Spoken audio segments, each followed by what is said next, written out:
আবারও সিপিআইএমে বড় ভাঙন। এবার বেতাগায় এলাকায় বুদ্ধ শক্তি কেন্দ্রের উদ্যোগে 51, 52 এবং 53 নম্বর বুথে 47টি পরিবারের 140 জন ভোটার কেন্দ্রীয় প্রতিমন্ত্রী প্রতিমা ভৌমিকের হাত ধরে সিপিএম দল ত্যাগ করে যোগদান করল বিজেপিতে। সাথে ছিলেন 35 বিলোনিয়া মণ্ডল সভাপতি গৌতম সরকার সহ অন্যান্য নেতৃত্ব।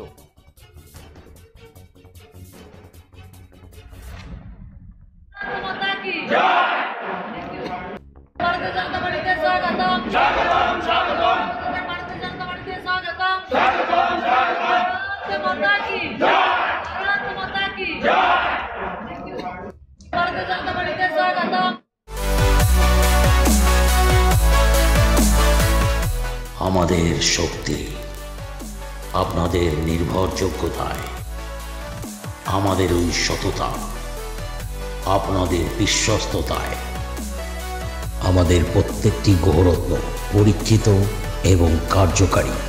স্বর্ণ শিল্পের শিল্পী Dutta jewellers, PS road, hotel BD building, Cooch Behar.